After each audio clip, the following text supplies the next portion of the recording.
Halo, selamat datang kembali di video pembelajaran geografi. Ya tidak usah pakai muka saya ya, nanti kamu malah fokus ke muka saya daripada ke materi pembelajarannya. Nah, pada video kali ini kita akan mempelajari tentang susunan laporan penelitian. Jadi setelah mempelajari ini diharapkan nanti kamu bisa untuk membuat laporan penelitian yang sistematis sesuai dengan kaidah penulisan laporan penelitian. Karena nanti kelas 11 kamu akan melakukan penelitian geografi atau sosiologi, ekonomi, dan sebagainya. Nah, ini dia. Yang pertama itu kerangka prosedur laporan penelitian itu dibagi menjadi 3 bagian.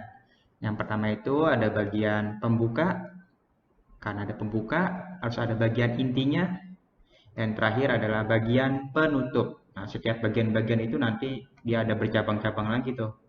Banyak jenis-jenisnya lagi, banyak subbabnya lagi. Oke, pembuka, inti, dan penutup.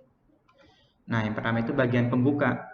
Bagian pembuka itu menjelaskan secara garis besar, terutama sistematika pelaksanaan penelitian, agar pembaca dapat mempelajari garis besar dari laporan penelitian ini. Nah, dibagi menjadi halaman judul, cover, ada halaman pengantar dari pembuat atau penulis, ada abstrak, ringkasannya, dan yang terakhir ada daftar isi, tabel, gambar, dan lampiran. Yang pertama adalah judul. Nah, ini adalah judul, salah satu contoh judul penelitian. Jadi yang pertama itu judulnya di atas, ini dia berarti laporan untuk skripsi, diajukan untuk apa, terus ada logonya, logo lembaga, nama penulis, dan ini lembaganya secara lengkap. Kemudian ada tahun pembuatannya, tahun berapa. Ini kadang-kadang ada yang di bawah, ada yang di atas, tapi secara garis besar seperti ini, yang bagus. Ini juga sama, tapi di sini proposalnya di atas, ini sesuai dengan lembaganya.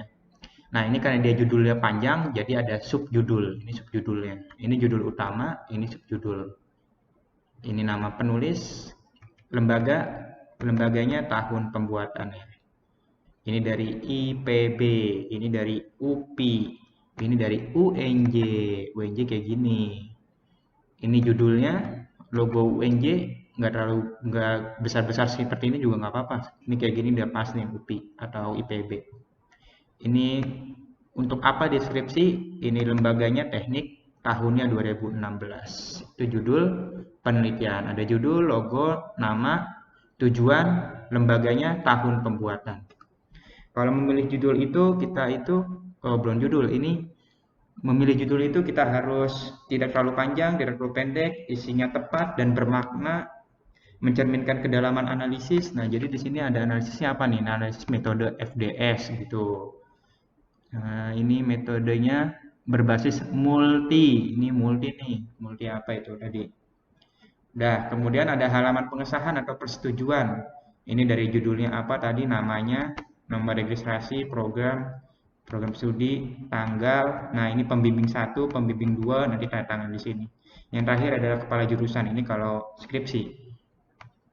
Ini kalau namanya banyak, ditulisnya seperti ini, nama kamu semua yang menulis, ini judulnya, kemudian disetujui oleh siapa, pembimbing, guru pembimbing, atau kepala sekolah. Di sini nanti ini ketua yayasan bisa. Ini yang skripsi kayak gini. Ini semakin bawah semakin tinggi tingkatannya. Oke. Kemudian ini kata pengantar. Kata pengantar itu dia itu berisi tentang pengantaran, pengantar pembaca, pengantar penulis kepada pembaca agar dia memahami apa isi dari laporan penelitian tersebut. Harus ada judulnya, nanti ada kritik dan saran apa yang masih kurang begitu.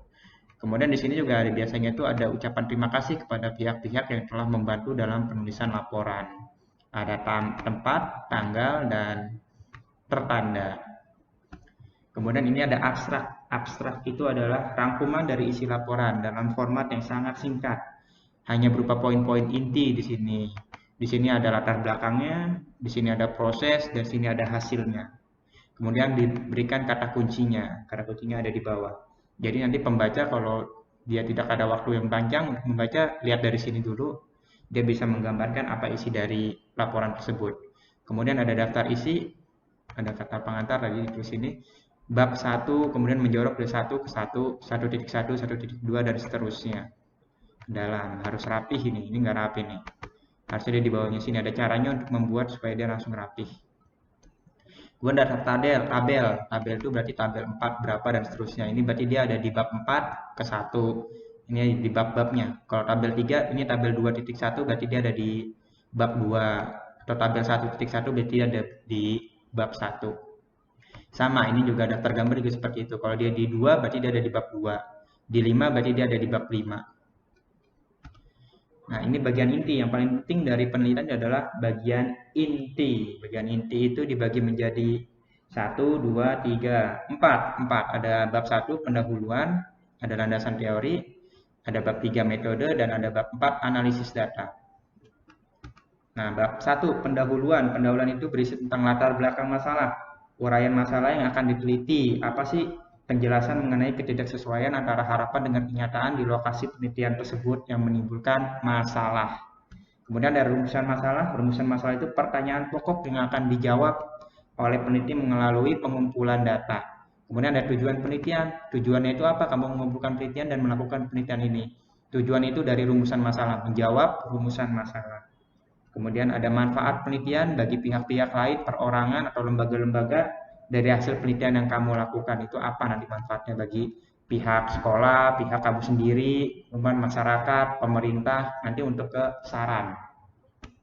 Kemudian di bagian 2, landasan teori itu berisi tentang tinjauan pustaka. Tinjauan pustaka itu dari buku-buku atau undang-undang. Jadi pada ini isinya itu dasar-dasar teori yang dijadikan acuan dalam pengumpulan data.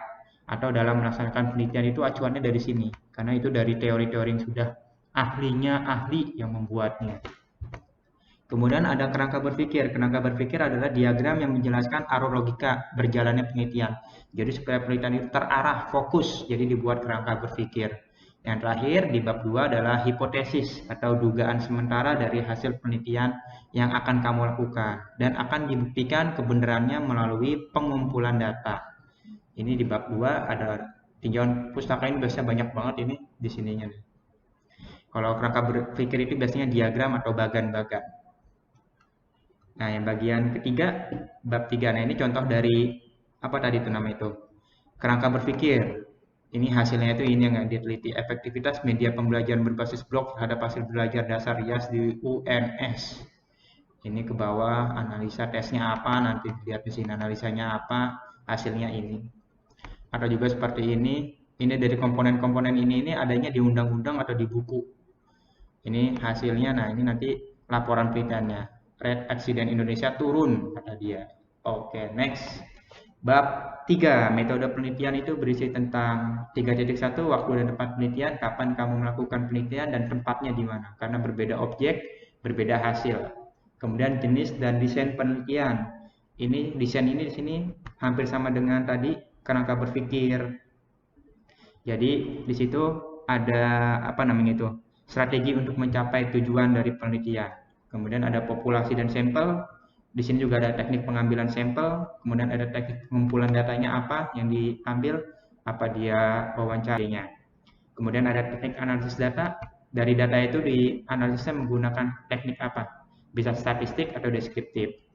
Yang terakhir adalah instrumen penelitian. Dari pengumpulan data itu kamu ngambilnya dari misalkan wawancara, berarti ada rubrik wawancara dan sebagainya. Seperti ini.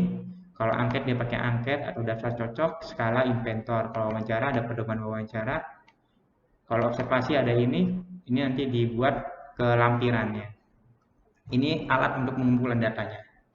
Nah, ini contoh dari instrumen penelitian berupa scoring, berarti dia yang ini skala.